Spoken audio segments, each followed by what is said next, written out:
नमस्कार बच्चों, मैं आपकी हिंदी शिक्षिका अहाना हूँ और नोवा लर्न बुक्स, जो माउंट एनलाइटनमेंट इंटरनेशनल की एक इकाई है, के साथ हमारी इस सीखने की यात्रा में आप सभी का एक बार फिर हार्दिक स्वागत करती हूँ। आज हम व्याकरण के अध्याय स्वरों के चिह्न, मात्राएं के बारे में सीखेंगे। इस पाठ में हम समझेंगे कि जब स्वर व्यंजनों के साथ जुड़ते हैं तो उनका रूप कैसे बदल जाता है और इन्हीं बदले हुए रूपों को मात्राएं कहा जाता है।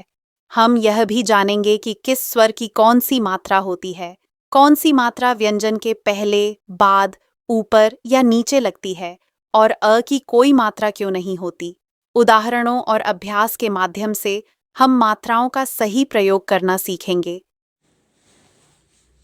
अध्याय 3 स्वरों के चिन्ह। स्वरों के चिन्ह मात्राएं कहलाते हैं।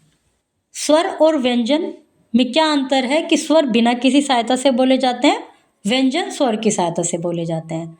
जब स्वर व्यंजन के साथ यूज होते हैं तो उन पे उनके चिन्ह लगाए जाते हैं। वो चिन्ह उनकी मात्राएं होती हैं। पढ़ते हैं अब इनके विषय में क्या होती हैं मात्राएं। शब्दों को बनाते समय जब स्वरों को व्यंजन से मिलाते हैं तो स्वरों का स्वरूप बदल जाता है। स्वरों के इस बदले हुए स्वरूप को ही मात्रा कहते हैं। जो उनके चिन्ह होते हैं, जो बदलता है स्वरूप, उसको मात्रा कहते हैं। जैसे केला, कै के साउंड साथ साउंड आई ए की, ले आ की, तो ए की मात्रा रा का डंडा।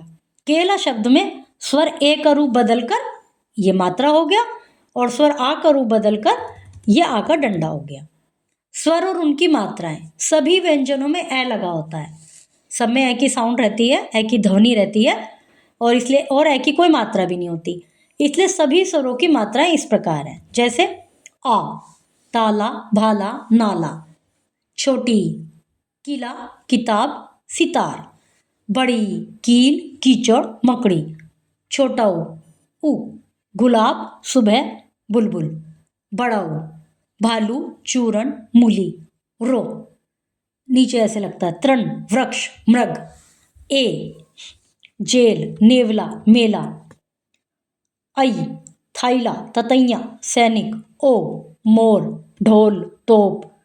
औ, लौकी, कचौड़ी, तौलिया। अन्य मात्रा चिन्ह अंकी बिंदी, कंघा, कंगन, बंदूक। चंद्र बिंदु, दांत, आंख, चांद। ये विसर्ग, विसर्ग कहते हैं इसको। अंकी बिंदी को अनुस्वार कहते हैं और चंद्र बिंदु को अनुनासिक कहते हैं। और ये जो दो बिंदी लगती हैं, ये विसर्ग हो गए। छ, अतः, प्रातः। केवल ये बनना, चांद सा बनना। Ball, frock, doctor. जैसे कि मैंने बताया था, अंग्रेजी शब्द से आया है ये वर्ण और ये अंग्रेजी से जो शब्द आए हैं हिंदी भाषा में उन पर यूज होता है। स्वरों की मात्राएं व्यंजनों के साथ निम्न प्रकार लगाई जाती हैं। आ, ई, ओ, औ की मात्राएं व्यंजन के बाद लगती हैं। जैसे जाला, ककड़ी, बड़ी की मात्रा। पोशाक, औ की मात्रा। कोवा, औ की मात्रा। छोटी ई की मात्रा व्यंजन से पहले लगती है। शिव, छोटी की मात्रा। तिनका, तय से पहले, तिनका। पहिया, है से पहले। ऊ, छोटा ऊ, बड़ा ऊ, रू की मात्रा व्यंजन के नीचे लगती है। जैसे पशु, छोटे ऊ की मात्रा। भालू, बड़े ऊ की मात्रा। नृप, र। ए तथा ऐ की मात्रा व्यंजन के ऊपर लगती हैं। खेत, ए की मात्रा। बैल, ऐ की मात्रा। नैया, ऐ की मात्रा। ऊ तथा बड़े ऊ की मात्रा रे के साथ नीचे नहीं बल्कि बीच में लगती हैं। सब में तो नीचे लगती हैं ये, लेकिन रे में बीच में। गुरु, रुपया, अमरूद। एक बार फिर दोहराएं। स्वरों को व्यंजनों के साथ लिखने के लिए जो निश्चित चिन्ह बनाए गए हैं उन्हें मात्रा कहते हैं। व्यंजन को हम स्वर ए की सहायता से ही बोल पाते हैं। आ, ई, ओ, औ की मात्रा व्यंजन के बाद तथा ई की मात्रा, ई की छोटी की मात्रा व्यंजन से पहले लगती है। उ, औ, र की मात्रा व्यंजन के नीचे, ए, ऐ की मात्रा व्यंजन के ऊपर लगती है। ऊ तथा ऊ में की मात्राएं र के साथ नीचे नहीं बल्कि बीच में लगती है। बच्चों, आज हमने स्वरों के चिन्ह, मात्राएं की मूल बातें सीख ली हैं।